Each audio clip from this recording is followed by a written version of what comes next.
Hi dears, ഇന്ന് നമ്മൾ വന്നിരിക്കുന്നത് മണി പ്ലാന്റ് എങ്ങനെ ഇതുപോലെ ബുഷിയായിട്ട് ഒരു ചെറിയ ചട്ടിയിൽ തന്നെ വളർത്താം എന്നുള്ളതാണ് ഇന്ന് നമ്മൾ കാണിക്കാൻ പോകുന്നത്.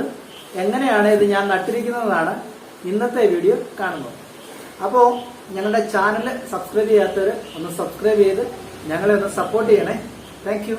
അപ്പോൾ ഇത് എങ്ങനെയാണ് ഞാൻ നട്ടിരിക്കുന്നതെന്നാണ് ഇപ്പോൾ കാണിക്കാൻ പോകുന്നത്. ഓക്കെ, അപ്പോൾ അതിന് വേണ്ടിയിട്ട് നമ്മൾ ഇതങ്ങോട്ട് മാറ്റി വെക്കാം. പിന്നെ നമ്മളൊരു മൺചട്ടിയാണ് എടുത്തിരിക്കുന്നത്.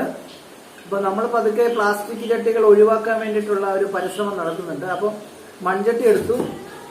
അപ്പോൾ മൺചട്ടിക്ക് അകത്തേക്ക് ഞാൻ കുറച്ച് ക്ലേ ബോർഡ് എടുക്കുന്നുണ്ട്. ക്ലേ ബോർഡാണ് കണ്ടോ. ക്ലേ ബോർഡ് എന്തിനാണ് ഇടുന്നതെന്ന് വെച്ചാൽ നമുക്ക് ഈ മണി പ്ലാന്റിന്റെ നല്ലവണ്ണം നീർവാർച്ച, അതായത് വെള്ളം നല്ലവണ്ണം ചട്ടിയിൽ നിന്ന് വെളിയിൽ പോകണം. അതിനു വേണ്ടിയിട്ടാണ് നമ്മൾ പ്രധാനമായിട്ടും ക്ലേ ബോർഡ് യൂസ് ചെയ്യുന്നത്. ക്ലേ ബോർഡ് ഇല്ലാത്തവർക്ക് നമ്മുടെ ഗ്രാവലോ അല്ലെങ്കിൽ ഓടിന്റെ കഷ്ണമോ ഇഷ്ടികയുടെ കഷ്ണമോ എന്തെങ്കിലും ഇട്ടാൽ. അപ്പം അടുത്തായിട്ട് നമ്മൾ അതിൻ്റെ അകത്ത് ഇടാൻ പോകുന്നത് കുറച്ച് കമ്പോസ്റ്റ് ആണ്. കുറച്ച് കമ്പോസ്റ്റ് ഇട്ടു. പിന്നെ നമ്മൾ ചെയ്യുന്നത് ഗാർഡൻ സോയിലാണ്. ഈ ഗാർഡൻ സോയിലിന്റെ അകത്ത് എന്ന് പറഞ്ഞാൽ നമ്മൾ ഇതിന്റെ അകത്ത് മണ്ണ് ഇത്രയുമാണ് നമ്മൾ അതിൻ്റെ അകത്ത് മിക്സ് ചെയ്തേക്കുന്നത്. വളം ഒന്നും ഇട്ടിട്ടില്ല. വളം പിന്നീട് നമ്മൾ ലിക്വിഡ് ഫോമിൽ ഒഴിച്ചു കൊടുക്കുകയാണ് ഞാൻ സാധാരണ ചെയ്യുന്നത്. അപ്പൊ ഇത് മേൽമണ്ണ് മണ്ണും കൂടെ കൂട്ടി അതിൻ്റെ അകത്തൊക്കെ ഇട്ട് കൊടുത്തു. ഇപ്പൊ ചുമന്ന മണ്ണ് കിട്ടാത്തവർക്ക് ഇപ്പൊ വെള്ള മണ്ണായാലും മതി, അതൊന്നും പ്രശ്നമില്ല. നല്ലവണ്ണം വെള്ളം കെട്ടിക്കിടക്കാതെ ഇരിക്കണം എന്നേ. അപ്പൊ നമ്മുടെ സെറ്റിങ് ശരിയായിട്ടുണ്ട്. ഇനി നമ്മൾ ചെയ്യാൻ പോകുന്നതെന്ന് പറഞ്ഞാൽ ഇതിന്റെ കട്ടിങ്സ് എങ്ങനെ എടുക്കും എന്നാണ് നമ്മൾ നോക്കുന്നത്. അപ്പൊ അതിന് വേണ്ടിയിട്ട് നമ്മൾ ആദ്യം ഞാൻ എൻജോയ് പോത്തോസിന്റെ 2 കട്ടിങ്സ് കൊണ്ടുവന്നിട്ടുണ്ട്. ഇനി നമ്മൾ ഇതിന്റെ അകത്ത് ചെയ്യാൻ പോകുന്നത് കട്ടിങ്സ്, മണി പ്ലാന്റിന്റെ കട്ടിങ്സ് എങ്ങനെയാണ് എടുക്കുന്നതെന്നാണ് നോക്കുന്നത്. അപ്പൊ നമ്മൾ എടുക്കുന്നത് എൻജോയ് പോത്തോസിന്റെ കട്ടിങ്സ് ആണ്. ഇത് എൻജോയ് പോത്തോസിന്റെ കട്ടിങ് തന്നെയാണ്. അത് ചട്ടിക്കകത്ത് നിന്ന് ഇങ്ങനെ പച്ച ഇലയായിട്ട് വന്നതാണ്, വേറൊരു വെറൈറ്റിയിലായിട്ട് വന്നതാണ്. അതുപോലെ തന്നെ എൻജോയ് പോത്തോസ്, യഥാർത്ഥത്തിലുള്ള എൻജോയ് പോത്തോസും അതിൽ നിന്ന് വേർതിരിഞ്ഞ് വന്നിരിക്കുന്ന ഒരു സാധനമാണ്. അപ്പൊ ഇത് രണ്ടുകൂടാണ് നമ്മൾ ആദ്യം ചെയ്യാൻ പോകുന്നത്. അപ്പൊ നമ്മൾ ആദ്യം ചെയ്യേണ്ടതെന്ന് പറഞ്ഞാല് ഇത് കണ്ടില്ലേ,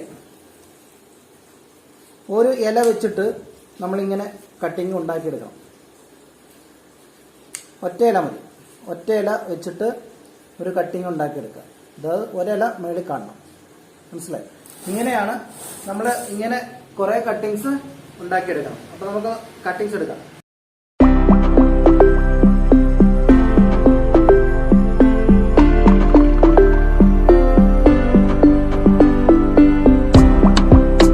ഇപ്പോൾ നമ്മൾ ശ്രദ്ധിക്കുക, ഞാൻ എടുത്തേക്കുന്ന കട്ടിങ് ഒറ്റ ഇല വെച്ചിട്ട് മുകളം വരത്തക്ക രീതിയിൽ ഇവിടെ മുകളം വരിക.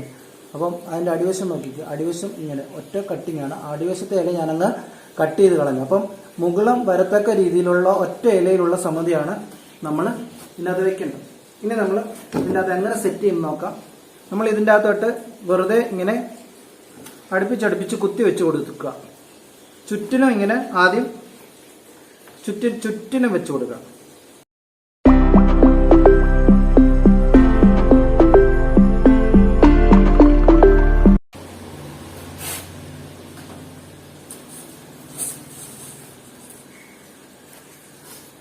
ഇത് കണ്ടോ, ഇതേപോലെ നമ്മൾ ഇതിപ്പോ ഒരു 10-12 പീസുകളോളം നമ്മൾ നട്ടിട്ടുണ്ട്. അപ്പം ഒരു 6 പീസായാലും മതി, നന്നായിട്ട് വരും. ഇതിപ്പോ പെട്ടെന്ന് ഒരു 12 പീസൊക്കെ നമ്മൾ നട്ടേക്കുന്നത് കൊണ്ട് ഏകദേശം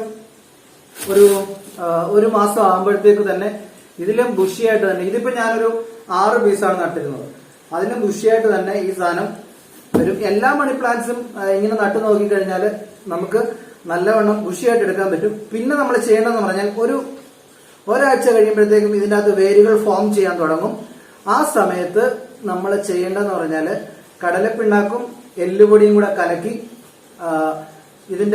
കലക്കിയിട്ട് അത് 3 ഇരട്ടി വെള്ളം, അത് പുളിപ്പിക്കൊന്നും വേണ്ട, 3 ഇരട്ടി വെള്ളം ചേർത്തിട്ട് ഇതിന്റെ അകത്തേക്ക് ഒഴിച്ചെടുക്കുക. നല്ല ഗംഭീരമായിട്ട് നല്ല ഭംഗിയായിട്ട് തന്നെ ഇത് വളർന്നു വരും എന്നുള്ളതിന് യാതൊരു സംശയമില്ല. അപ്പോൾ അടുത്ത ഒരു ടിപ്പുമായിട്ട് നമ്മൾ വരുന്നിടം വരെ short break. Okay, thank you, bye.